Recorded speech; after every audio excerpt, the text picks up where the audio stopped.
સુપ્રભાત વિદ્યાર્થી મિત્રો, જય શ્રી સ્વામિનારાયણ. વિદ્યાર્થી મિત્રો, આજે આપણે પ્રકરણ 10 કરીશું, ઘનાકારોનું પ્રત્યક્ષીકરણ. આપણે એ અગાઉ કર્યું જ હતું પરીક્ષા ટાઈમે. હવે એમાં જે આજે બાકીના દાખલાઓ છે એ આજે આપણે કરીશું, બરાબર. તો હવે આપણે કરીશું પ્રકરણ 10, ઘનાકારોનું પ્રત્યક્ષીકરણ. સ્વાધ્યાય 10 ઘનાકારનું પ્રત્યક્ષીકરણ. એમાં આપણે સ્વાધ્યાય 10.1 છે કરી લીધું હતું. સ્વાધ્યાય 10.2 છે આપણે પછી કરીશું. અને પછીના વિડીયોઝમાં આજે આપણે કરશું સ્વાધ્યાય 10.3.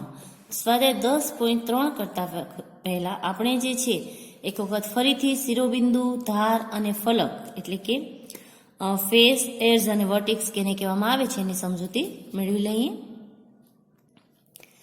આમ તો આપણે અગાઉ પણ આની સમજૂતી મેળવી છે, એમ છતાં આજે એક વખત ફરીથી મેળવી લઈએ. અહીં શિરોબિંદુ એટલે કે જે આ ખૂણો આવેલો હોય, પોઈન્ટ હોય એને શિરોબિંદુ એટલે કે વર્ટિક્સ કહેવામાં આવે છે, એટલે કે ખૂણો. પછી મુખ ફલક એટલે કે આવી રીતના જે આખો ભાગ હોય એને મુખ અથવા તો ફલક કહેવામાં આવે છે, અથવા તો ફેસ ઇંગ્લિશમાં કહેવામાં આવે છે ફેસ. એને તમે ફલક પણ કહી શકો. આખું જે આ ભાગ છે, ઉપરનો ભાગ છે, એ બધા ભાગને ફેસ એટલે કે ફલક કહેવામાં આવે છે, અથવા તો મુખ. એડ્સ એટલે કે ધાર. ધાર આવી જે લાઈન હોય, આ લાઈન છે, આ આખી આ લાઈન છે, આ લાઈન છે, આ જે બધી લાઈન હોય એને ધાર કહેવામાં આવે છે, કોઈ પણ તમને આકાર આપેલો હોય એની અંદર, બરાબર. હવે આપણે એમાં આગળ સમજૂતી મેળવીશું. અહીં આપણને જે આકાર આપેલા છે એ કહેલું છે કે ઉપરોક્ત તમામ ઘન બહુકોણના જોડાણથી તૈયાર થયેલ છે. આની અંદર બહુકોણ પણ જોડાયેલું છે. ઘન આકાર તો છે પરંતુ એની સાથે બહુકોણ પણ જોડાયેલ છે. બહુકોણથી ઘેરાતા સમતલીય ભાગને ફલક કહેવામાં આવે છે. આમ ઉપરોક્ત તમામ ઘન આકારો ફલકથી બનેલા છે. આ બધા જે આકારો છે એ ફલકથી બનેલા છે. એનો જે સમતલીય આકારો એટલે કે જે આવો ભાગ હોય, આ ભાગ છે, આ બાજુનો આખો ભાગ છે, આનો અહીં ભાગ છે, આ નીચેનો ભાગ છે, સાઈડનો ભાગ છે, એ બધા આકારને ફલક કહેવામાં આવે છે, બરાબર. તો આવા જે બધા આકારો છે, ઘન આકારો, એ ફલકથી બનેલા છે. આ ફલક જ્યાં મળે છે એને ધાર કહે છે. આ અને આ ફલક જ્યાં બંને ભેગા થયા એને શું કહેવામાં આવે છે? આને ધાર. એવી રીતના આ બાજુવાળું અને આ ફલક ભેગું થાય તો એને પણ કહેવામાં આવે છે ધાર. આ ધાર રેખાખંડ સ્વરૂપે હોય છે, એટલે કે રેખાખંડ. આ તમે અહીંયા જોશો તો રેખાખંડ આ એક બન્યો, આ બીજો, આવી રીતના રેખાખંડ સ્વરૂપના એ ધાર હોય છે. આ ધાર જ્યાં મળે તેને શિરોબિંદુ તરીકે ઓળખવામાં આવે છે. હવે આ જે ધાર હોય, જેમ કે આ ધાર છે, આ લાઈન અને આ લાઈન, એ જ્યાં મળી અહીં અને ઉપરથી આ લાઈન મળી, એટલે કે આ ધાર જ્યાં મળી, 3 ધાર, 1, 2 અને 3, તો એ બિંદુને શિરોબિંદુ કહેવામાં આવે છે. એને આપણે વર્ટિક્સ પણ કહીએ છીએ, બરાબર. તેને શિરોબિંદુ એટલે કે વર્ટિક્સ તરીકે ઓળખવામાં આવે છે. આ શિરોબિંદુ બિંદુ સ્વરૂપે હોય છે. આમ આવા ઘનને બહુફલક કહેવામાં આવે છે. આવા આકારનો જે ઘન હોય એને શું કહેવામાં આવે છે? બહુફલક. આ તમારે યાદ રાખવાનું છે કે બહુફલક કોને કહેવામાં આવે છે? તો જેની અંદર તમામ ઘન આકારો હોય એ ફલકથી બનેલા હોય, અને આ ફલક જે છે એના જે ધાર હોય એ ધાર રેખાખંડ સ્વરૂપે હોય, અને આ ધાર જ્યાં મળે એ શિરોબિંદુ હોય. આવી રીતના જેની અંદર આવા ત્રણેય ભાગ હોય એવા ઘન આકારને બહુફલક કહેવામાં આવે છે, બરાબર. હવે અહીં આપણને અમુક ચિત્ર આપેલા છે કે જે બહુફલક છે અને બહુફલક નથી. અહીં આપણને આ ચિત્ર આપેલા છે કે જે આ બહુફલકો છે અને આ બહુફલકો નથી. હવે આ શા માટે છે અને આ શા માટે નથી એ આપણે સમજીએ. હવે અહીં તમે જોશો તો આ ઘન આકારો છે, બરાબર. ઘન આકારો જે છે એની બધી બાજુ પેક છે, એકે બાજુ ખુલ્લી નથી. અને અહીં ધાર પણ આપેલી છે, એના શિરોબિંદુ પણ છે, અને એના ફલક એટલે કે ફેસ પણ છે. તો અહીં આપેલું છે કે બહુફલક હોય અને બહુફલક ન હોય તેવા ઘન આકારો કઈ રીતે એકબીજાથી જુદા પડે છે એ આપણે અહીં આકૃતિમાં સમજાવ્યું છે. અહીં આપણે કીધું છે કે આ વાત સમજવા ઉપરોક્ત આકૃતિનો કાળજીપૂર્વક તમે અભ્યાસ કરશો તો જોઈ શકશો કે ઘન આકારમાં વક્ર સપાટી આવેલી છે, જ્યારે પોલીહેડ્રોન્સમાં માત્ર સમતલ ભાગ જ આવે છે, વક્રીય સપાટી આવતી નથી. નીચેના 3 સામાન્ય ઘનના પ્રકારો તમે જાણો છો એમ આપણે કીધું છે. આની અંદર જે છે, બરાબર, વક્ર સપાટી એટલે કે જે ગોળાકારની અંદર આવેલું છે, જ્યારે બહુફલક હોય એમાં ક્યાંય પણ ગોળ આકાર તમને એટલે કે વક્ર સપાટી ક્યાંય પણ આવેલી નથી. સમતલીય સપાટી હોય એનો જે હોય રેખાખંડથી જ બનેલું હોવું જોઈએ, બરાબર, રેખાખંડ હોવો જોઈએ, પછી એની અંદર ફલક હોવો જોઈએ અને શિરોબિંદુ હોવો જોઈએ. આની અંદર શિરોબિંદુ છે, પછી રેખાખંડ પણ બે છે, પરંતુ આની અંદર વક્ર સપાટી આવેલી છે. જે વક્ર સપાટી ધરાવતું હોય એને બહુફલક કહેવાય નહીં. અહીં પણ વક્ર સપાટી આ ધરાવે છે, આ પણ વક્ર સપાટી ધરાવે છે. તો અહીં આપણને કીધું છે કે જ્યારે પોલિહેડ્રોન્સમાં માત્ર સમતલ ભાગ જ આવે, જે બહુફલક હોય એમાં સમતલ ભાગ જ આવે, એમાં વક્ર સપાટી આવે નહીં. વક્ર સપાટી એટલે ગોળાકારમાં જે આકાર હોય એવી સપાટી આવે નહીં. હવે આપણને અહીં કહ્યું છે કે બહિર્વૃત્ત બહુફલક કોને કહેવામાં આવે અને સામાન્ય બહુફલક કોને કહેવામાં આવે. તો બહિર્વૃત્ત બહુકોણ જે છે એનો ખ્યાલ તમે જો યાદ કરો તો બહિર્વૃત્ત બહુફલકનો ખ્યાલ બહિર્વૃત્ત બહુકોણ જેવો જ છે. જેવી રીતના આપણે આગળ જોયું હતું પ્રકરણની અંદર કે બહિર્વૃત્ત બહુકોણ એટલે શું, તો એ જેવું બહિર્વૃત્ત બહુકોણ હોય એવા ને એવા બહિર્વૃત્ત અહીં જે છે એ બહુફલક હોય છે. બહિર્વૃત્ત બહુફલક છે એ બહિર્વૃત્ત બહુકોણ જેવા જ હોય છે. અહીં આપણને બે પિક્ચર આપેલા છે.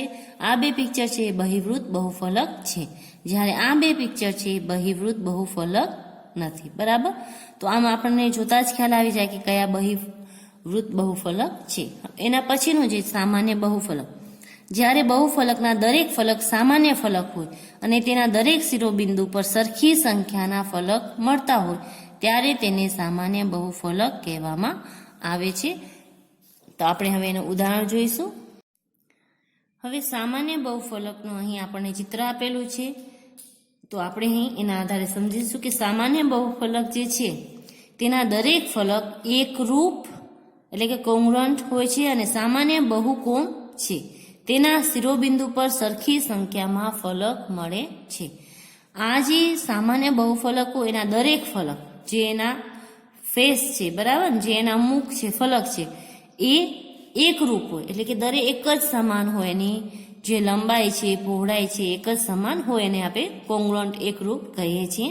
ઓકે, અને સામાન્ય બહુકોણ એ હોવો જોઈએ, ગમે કોઈ પણ જાતનો સામાન્ય બહુકોણ હોવો જોઈએ, અને એના શિરોબિંદુ પર સરખી સંખ્યામાં ફલક મળતા હોવા જોઈએ. અહીં એનું આ શિરોબિંદુ છે, અહીં જે ફલકની સંખ્યા મળે એક સરખી હોવી જોઈએ. જેમ કે આ શિરોબિંદુ છે, અહીં 1, 2 અને 3, અહીં તમે 1, 2 અને 3 જે ફલક છે એ અહીં મળે છે, બરાબર. એવી રીતના તમે એની ધાર જુઓ તો 1, 2 અને 3 ધાર છે એક જ સરખી મળે છે. તો એને જે આપણે સામાન્ય બહુફલક કહીશું. જ્યારે અહીં જે બહુફલક આપેલું છે સામાન્ય બહુફલક નથી.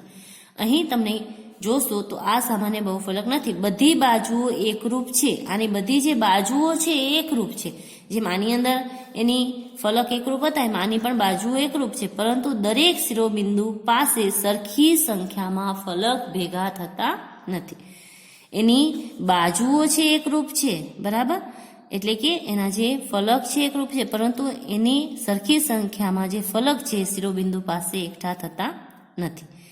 અહીં એ બિંદુ આગળ 3 ફલક મળે છે. આ જે એ બિંદુ છે એની પાસે 1, આ 2 અને આ પાછળનો જે ભાગ છે એ ત્રીજો, 3 ફલક અહીં એ શિરોબિંદુ પાસે મળે છે. અને બી બિંદુ આગળ 4 ફલક મળે છે. અહીં તમે બી બિંદુ જે જોશો એમાં એક આ બાજુનું, એક આ બાજુનું ને એક આ બાજુનો અને પાછળનો જે બીજો ભાગ છે એટલે કે 4 જે એના ફલક છે એ મળે છે, બરાબર. આવી રીતના જોશો તો ખ્યાલ આવશે. 1, 2, બરાબર, 3 ને એક ઉપરથી આવે છે આ 4. અહીં 4 જે એના ફલક છે એ ભેગા થાય છે. તો અહીં એક સમાન ફલક ભેગા થતા નથી શિરોબિંદુ આગળ, એટલે એને આપણે સામાન્ય બહુફલક કહી શકીશું નહીં, બરાબર. આ થયું સામાન્ય બહુફલક કેને કહેવામાં આવે છે એની સમજૂતી. હવે જે છે બહુફલકના 2 પ્રકાર, પ્રિઝમ અને પિરામિડ, એના વિશેની આપણે સમજૂતી મેળવીશું. એ તમે અગાઉ પણ મેળવી ગયા છો, ફરીથી આજે આપણે એક વખત એને રિવાઇઝ કરીશું. સૌપ્રથમ પ્રિઝમ એટલે શું?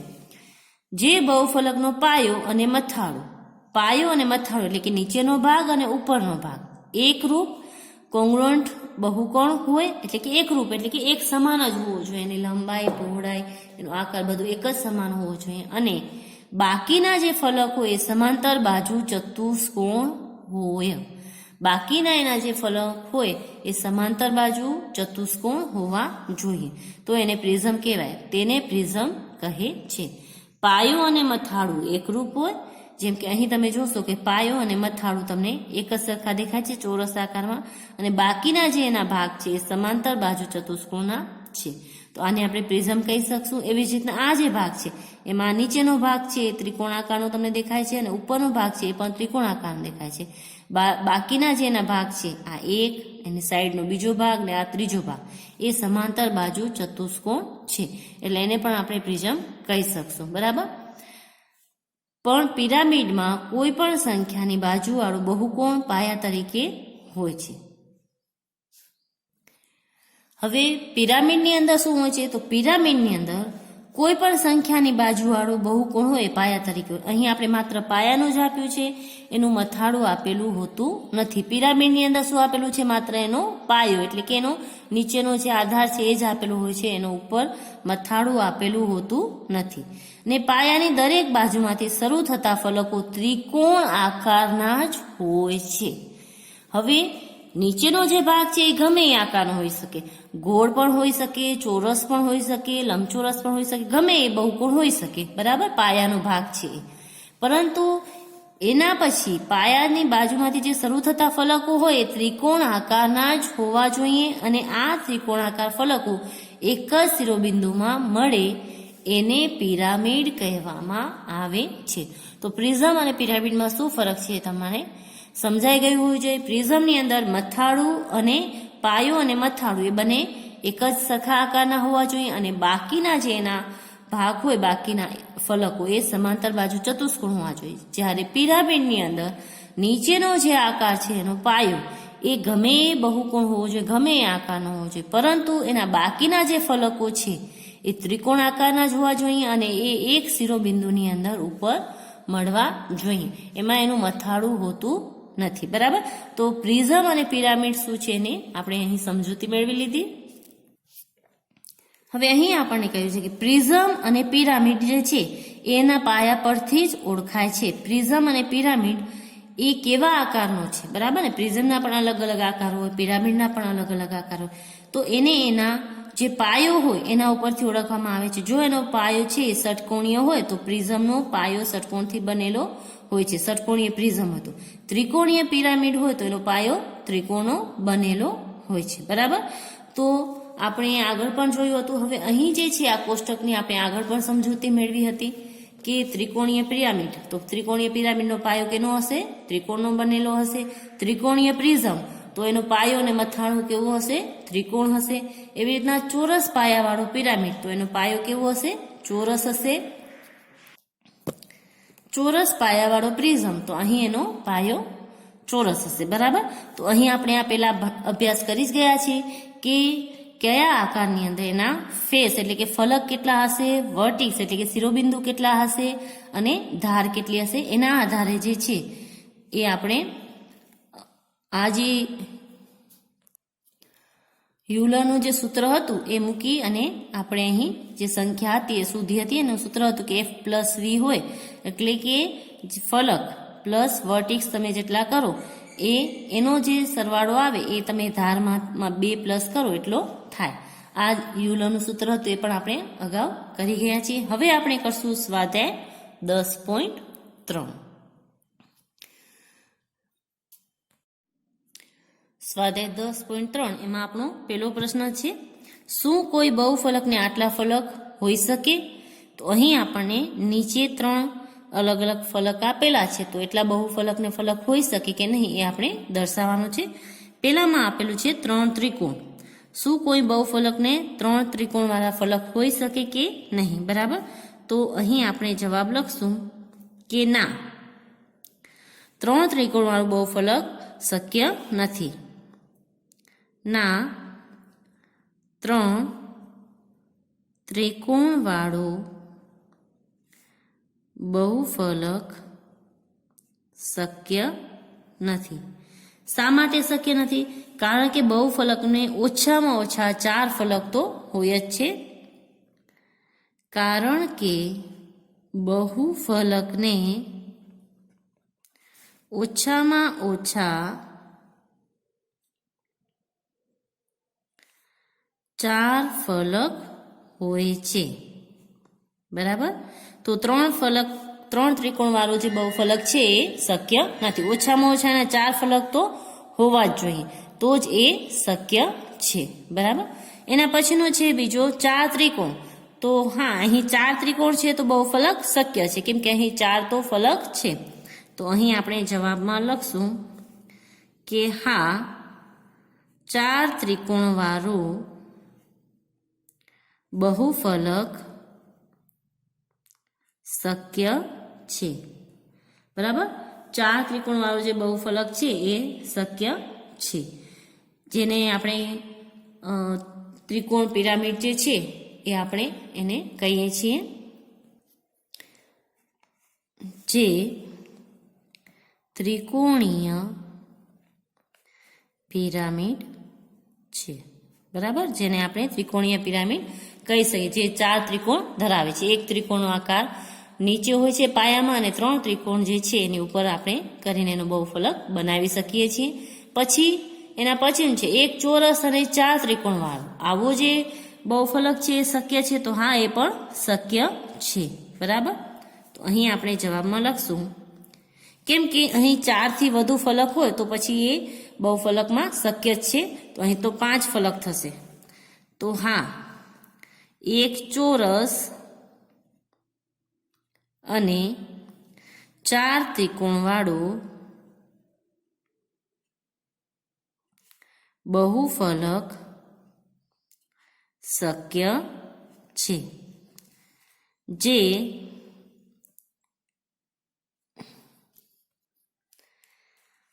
જેને આપણે ચોરસ પિરામિડ કહીએ છીએ, બરાબર.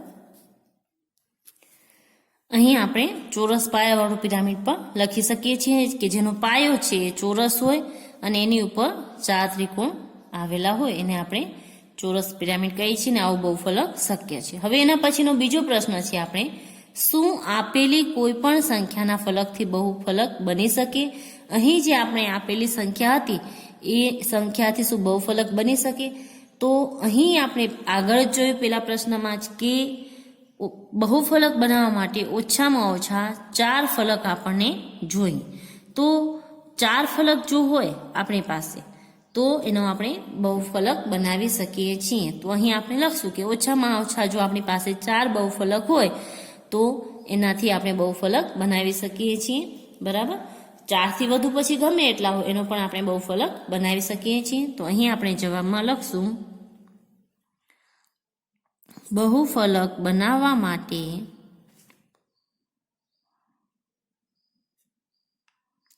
ઓછામાં ઓછા 4 ફલક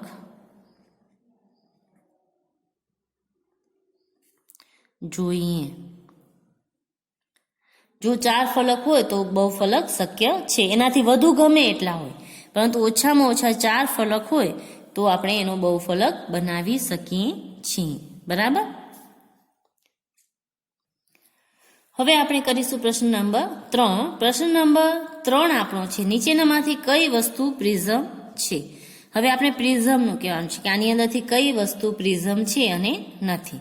તો પ્રિઝમ માટે એનો જે નિયમ છે આપણે યાદ રાખવાનો કે એનો જે પાયો અને મથાળું જે છે એ એક જ સરખા આકારના હોવા જોઈએ. તો અહીં તમે જોશો તો અહીં પાયો અને મથાળું એક સરખા આકારના નથી, બરાબર.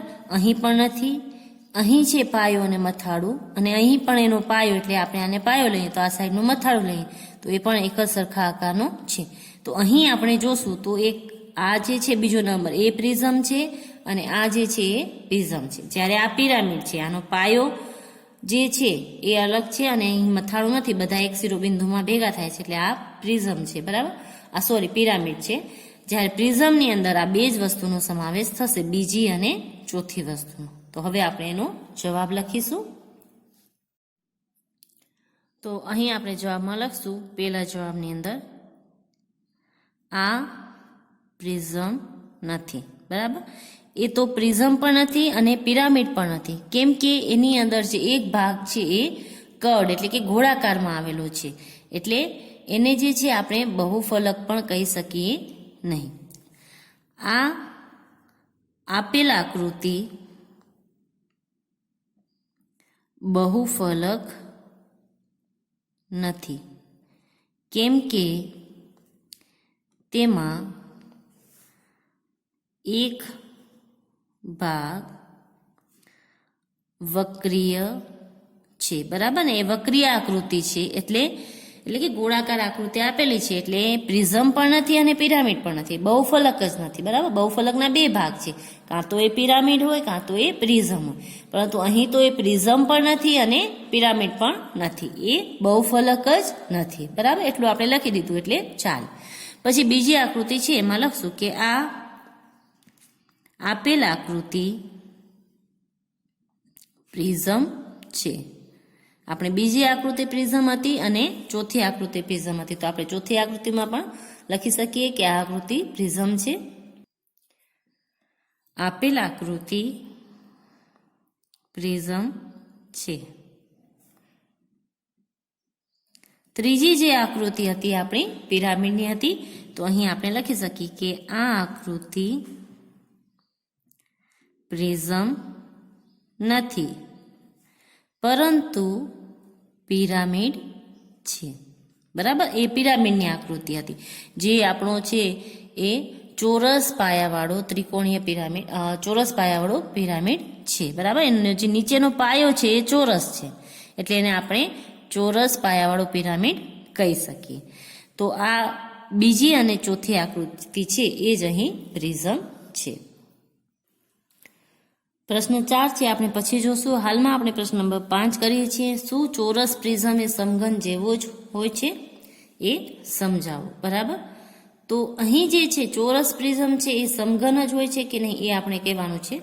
તો આનો જવાબ આવશે કે ના, ચોરસ પ્રિઝમ છે એ લંબઘન પણ હોઈ શકે, એટલે કે લંબ પણ હોઈ શકે. ચોરસ પ્રિઝમ એટલે શું કે જેનો પાયો, નીચેનો જે પાયો છે એ અને એનું મથાળું છે એ ચોરસ હોય, એને આપણે ચોરસ પ્રિઝમ કહીએ છીએ. એની જે બાકીની જે આકૃતિ છે, બાકીના જે એના ભાગ છે એ આપણે અહીં કીધું છે કે સમાંતર ચતુષ્કોણ હોઈ શકે, તો સમાંતર ચતુષ્કોણમાં એ આકાર લંબઘન પણ હોઈ શકે, બરાબર. તો અહીં જે છે ચોરસ પ્રિઝમ એ સમઘન જ હોય એ જરૂર નથી, એ લંબઘન પણ હોઈ શકે છે. તો હવે આપણે એનો જવાબ કરશું. જવાબમાં આપણે લખશું કે ચોરસ પ્રિઝમમાં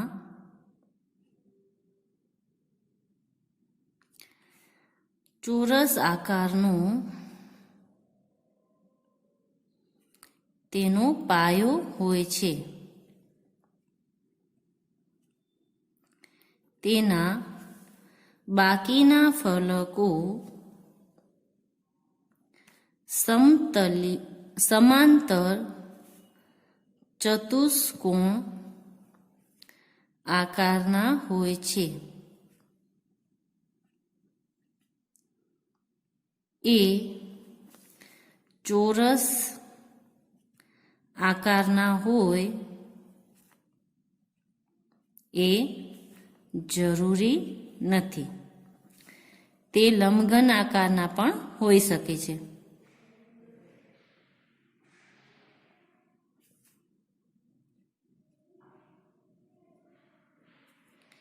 તેથી આ ચોરસ પ્રિઝમ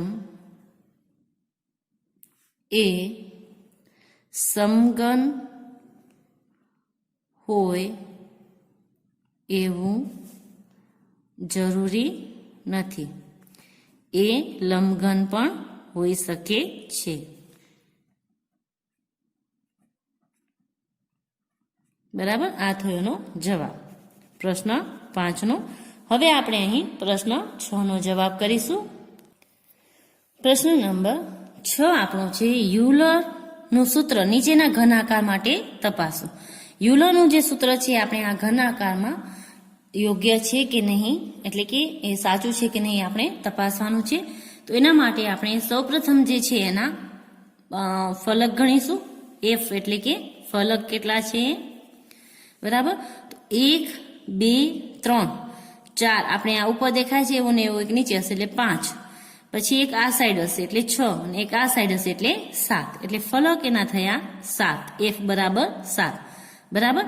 પછી એના ખૂણાઓ કેટલા છે એટલે કે વર્ટિક્સ એટલે શિરોબિંદુ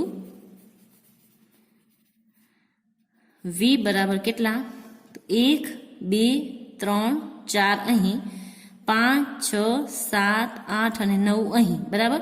હવે અહીં ઉપર એક 9 છે જ, એવો ને એવો એક નીચે હશે એટલે 10 છે એના ખૂણા થશે, બરાબર. અહીં છે પાછળનો ભાગ આપણને દેખાતો નથી તો 10 એના ખૂણા થશે.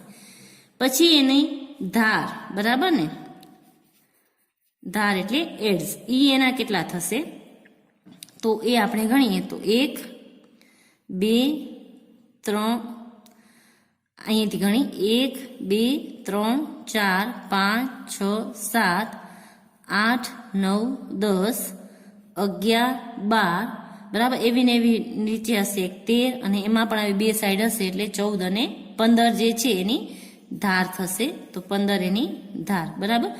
આ જે છે એ આપણે એને ગણીને અહીં લખ્યા. હવે આપણે નોટબુકની અંદર એનો ઉકેલ મેળવીશું કે આની અંદર જે યુલરનું સૂત્ર છે એ આનામાં સાબિત થાય છે કે નહીં. એવી જ રીતના બીજી આકૃતિ જે છે એના પણ આપણે શિરોબિંદુ ને જે છે એની ધાર ને એ બધું આપણે ગણી લઈએ કે એના ફલક કેટલા છે, શિરોબિંદુ કેટલા છે, ધાર કેટલી છે, અને પછી એના આધારે આપણે એનો જવાબ કરીશું. તો હવે આપણે બીજા આકૃતિને પણ સૌ પ્રથમ લખી લેશું. તો અહીં જે છે પેલા આપણે લખીશું એના ફલક એટલે કે f.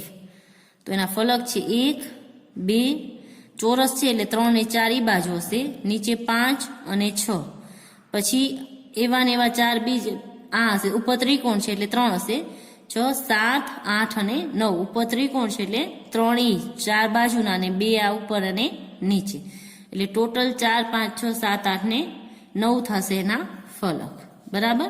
પછી એના છે શિરોબિંદુ એટલે કે v કેટલા થશે તો એના આપણે શિરોબિંદુ ગણીએ તો અહીં 1 2 3, પાછળનો જે આ છે 4, ઉપર અહીં 4 થશે, 5 6 7 8 ને એક ઉપર અહીં છે 9 શિરોબિંદુ થયા. હવે એની ધાર કેટલી થશે એટલે કે એડ્સ, એ આપણે ગણીશું. તો 1 2 3 ને 4 નીચે, એવી રીતના 4 છે ઉપર, 4 ને 4 8 9 10 11 ને 12, એટલે 12 એ થઈ. પછી આપણે આ ત્રિકોણી ગણીએ અહીં તો 13, આ 14, આ 15 અને 16, ટોટલ જે એની ધાર છે એ થશે 16, બરાબર. તો અહીં આપણે એફ વી અને ઈ લખી લીધું. હવે આપણે જે છે એના યુલરના સૂત્રમાં મૂકી અને એ ચકાસીશું, બરાબર. તો હવે આપણે એનો જવાબ, હવે અહીં જે છે પ્રશ્ન નંબર 6 નો આપણે પેલો કરીશું એનો જવાબ. તો એની અંદર આપણે જે ફલક લખ્યા હતા એ લખશું ફલક એટલે કે f બરાબર 7, શિરોબિંદુ એટલે કે v બરાબર 10 અને એની ધાર એટલે કે e બરાબર 15. હવે આપણે અહીં યુલરનું સૂત્ર મૂકીશું. તો અહીં આપણે લખશું યુલરનું સૂત્ર જે આપણું છે f plus v minus e બરાબર 2.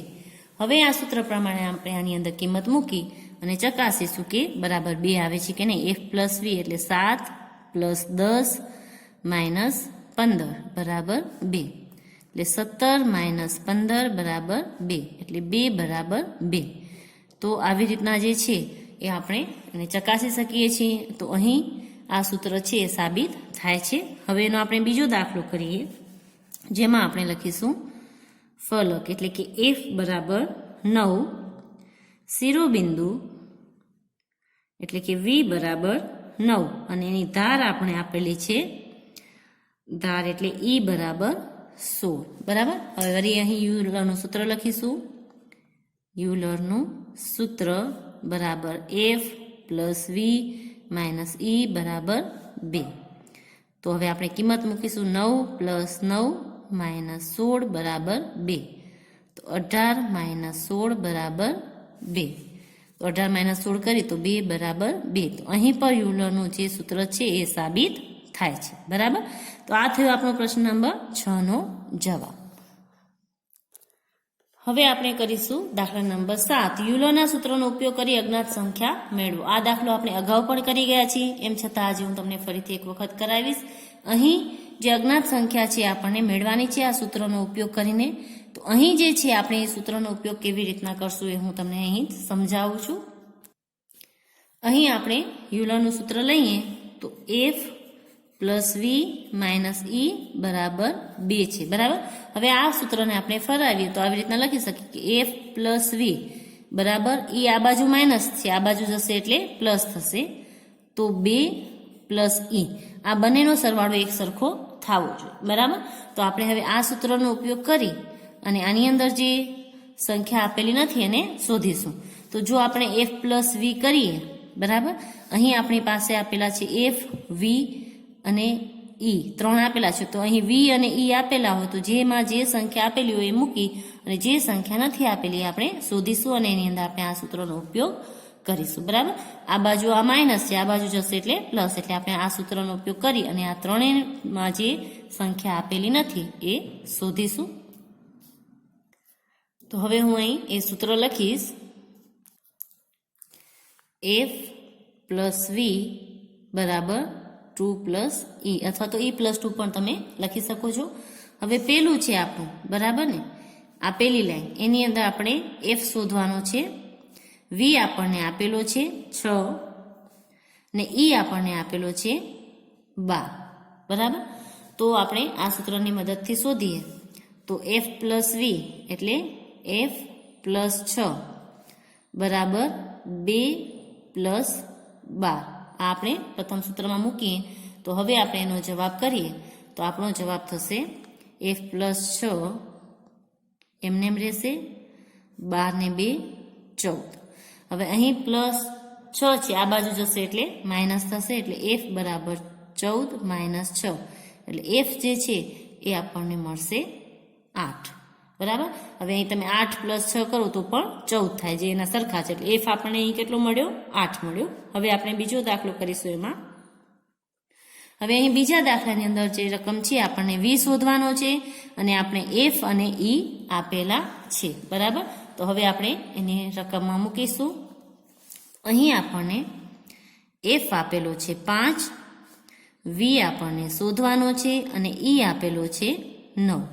તો અહીં સૂત્ર આપણે જે એમાં લીધું તો એ જ કરશું, f પ્લસ વી એટલે 5 પ્લસ વી બરાબર 2 પ્લસ ઈ એટલે 9. તો અહીં 5 પ્લસ વી બરાબર 9 ને 2 11. હવે વી શોધવો છે એટલે 5 આ બાજુ લઈ જશું, એટલે વી બરાબર 11 માઇનસ 5 એટલે વી જે છે એ આપણને મળશે 6. બરાબર, 11 માઇનસ 5 એટલે 6. તો આ થયો આપણો બીજાનો જવાબ. હવે ત્રીજો જે પ્રશ્ન છે એમાં આપણને શોધવાનું છે ઈ. f અને v આપેલા છે એના આધારે આપણે ઈ શોધીશું. તો વળી આપણે સૂત્રમાં મૂકીશું જે રકમ આપેલી છે એ પ્રમાણે. ત્રીજાની અંદર આપણે સૂત્રમાં મૂકીશું. અહીં f બરાબર આપણે આપેલા છે 20, v બરાબર આપેલા છે 12 અને ઈ જે છે આપણે શોધવાનો છે. તો હવે આપણે સૂત્રમાં મૂકીએ તો f પ્લસ વી એટલે 20 પ્લસ 12 બરાબર 2 પ્લસ ઈ આપણને શોધવાનો છે. આ બંનેનો સરવાળો કરીએ એટલે થશે 32 બરાબર 2 પ્લસ ઈ શોધવાનો, એટલે આ 2 અહીં પ્લસ છે, આ બાજુ લઈ આવશું એટલે માઇનસ 32 માઇનસ 2 બરાબર ઈ, એટલે અહીં ઈ છે આપણને મળશે 30. બરાબર, તો આવી રીતના આ સૂત્રનો ઉપયોગ કરી અને તમે જે પણ સંખ્યા આપેલી નથી એના વર્ટિક્સ કે ફેસ કે એના એડ્સ એ તમે શોધી શકો છો, એટલે કે એના શિરોબિંદુ, ફલક કે ધાર જે છે એ તમે સરળતાથી શોધી શકો છો. બરાબર, હવે આપણે કરશું પ્રશ્ન નંબર 8.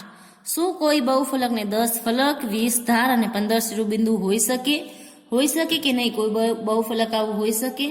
તો હોઈ શકે કે નહીં એ જાણવા માટે આપણે જે યુલરનું સૂત્ર છે એનો ઉપયોગ કરી એની અંદર f બરાબર 10 ને જે ઈ છે એ 20 લેશું અને વી છે 15 લઈ અને સૂત્રમાં મૂકીશું. જો આપણે 2 મળશે તો આપણે કહેશું કે હા આવું બહુફલક હોઈ શકે, અને જો ના મળે તો એવું બહુફલક હોઈ શકે નહીં.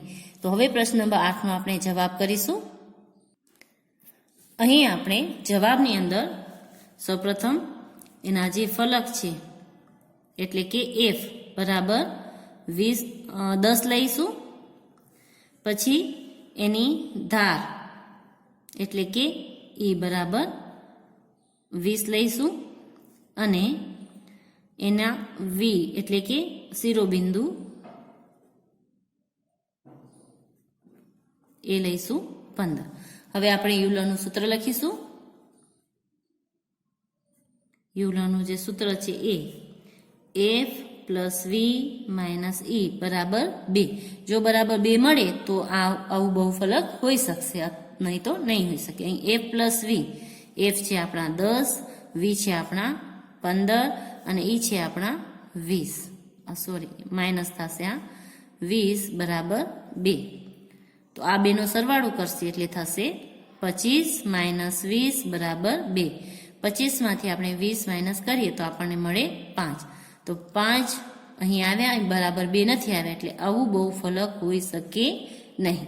બરાબર. તો આવી રીતના આટલી ધાર કે આટલી ફલક કેટલા શિરોબિંદુ ધરાવતું કોઈ બહુફલક હોઈ શકે કે નહીં, એ જો તમારે સાબિત કરવું હોય તો તમારે યુલરના સૂત્રનો ઉપયોગ કરી અને એને તમે સરળતાથી સાબિત કરી શકો છો. બરાબર.